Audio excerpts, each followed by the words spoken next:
Hi friends, welcome to my channel Sri vlogs. Please subscribe to my channel friends. ఈరోజు మనం చేసుకునే recipe వచ్చేసి అరటికాయ ఫ్రై. ఎలా చేసుకోవాలో చూసేద్దామండి. ఫస్ట్ ఒక గిన్నెలో పసుపు, సాల్ట్ తీసుకోవాలి. వాటర్ వేసుకొని అరటికాయ ముక్క తోలు తీసుకున్నది దీనిలో వేయాలి, లేకపోతే నల్లగా అయిపోతుంది బ్లాకిష్గా. అందుకని దానిలో ఆ వాటర్లో యాడ్ చేసుకోవాలి. తోలు తీసుకొని చిన్న ముక్కలు కట్ చేసుకొని పక్కన పెట్టుకోవాలి. తర్వాత ఒక కడాయి పొయ్యి మీద పెట్టుకొని 2 టేబుల్ స్పూన్ల ఆయిల్ వేసుకొని, ఆయిల్ హీట్ అయిన తర్వాత తాలింపు దినుసులు వేసుకోవాలి. ఆవాలు, జీలకర్ర, పచ్చిశనగపప్పు వేసుకొని మంచిగా ఫ్రై అవ్వనివ్వాలి. ఫ్రై అయిన తర్వాత ఆనియన్, కరివేపాకు వేసుకొని మంచిగా ఫ్రై చేసుకోవాలి. చాలా అంటే చాలా టేస్టీగా ఉంటుంది ఈ రెసిపీ. ఆలు ఫ్రై లాగా ఉంటుంది. తర్వాత ఆనియన్ ఫ్రై అయిన తర్వాత మనం ముందుగా కట్ చేసి పెట్టుకున్నటువంటి అరటికాయ ముక్కలు వేసుకొని కలుపుకుంటూ ఉండాలి. ఈ అరటికాయ ముక్కల్ని మంచిగా కలుపుకుంటూ ఉండాలి, లేకపోతే అడుగంటేసిద్ది. తిప్పుతూ ఉండాలి మధ్యలో, తొందరగా అడుగంటిద్ది అరటికాయ అనేది. ఇది హెల్త్కి కూడా చాలా మంచిది. ఫ్రై చేసిన తర్వాత అయితే మనకి బంగాళదుంప ఫ్రై ఉంటుంది కదా, ఆలు ఫ్రై అలాగే ఉండిద్ది యాజ్ టీజ్గా. కొంచెం సాల్ట్ వేసుకొని మంచిగా కలుపుకోవాలి. సాల్ట్ వేసుకుంటే ముక్క తొందరగా ఉడికిపోతుంది, తొందరగా అవుతుంది. 5 మినిట్స్లోనే రెడీ అయిపోతుంది ఈ రెసిపీ అనేది.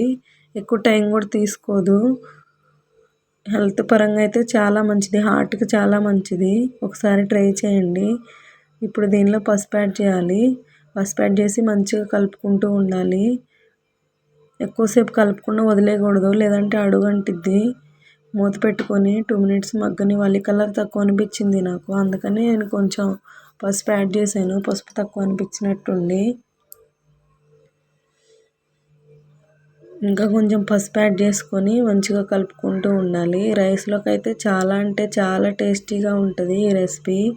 సాంబార్ కాంబినేషను, పప్పులోకి, రసం పెట్టుకున్న రైస్లోకి చాలా అంటే చాలా కాంబినేషన్ చాలా బాగుంటుంది. చూడండి, మనం ఇలా మధ్య మధ్యలో నొక్కి చూస్తే మనకి ఉడికిందో లేదో తెలిసిద్ది. అరటికాయ అనేది ప్రెస్ చేసినప్పుడు 2 ముక్కలుగా అవుతుంది, అంటే ఉడికినట్లే. ఈ టైంలో మనం కొంచెం కారం యాడ్ చేసుకోవాలి. 2 టేబుల్ స్పూన్ల కారం వేసుకొని మంచిగా ఒక 1 మినిట్ ఫ్రై అవ్వనివ్వాలి. ఇలా ఫ్రై అయిన తర్వాత దీనిలో మనం ధనియాల పొడి, ఎండు కొబ్బరి పొడి వేసుకొని కలుపుకోవాలి. ఇది నాది మసాలా కారం అండి, అందుకే నేను ఏమి యాడ్ చేయట్లేదు.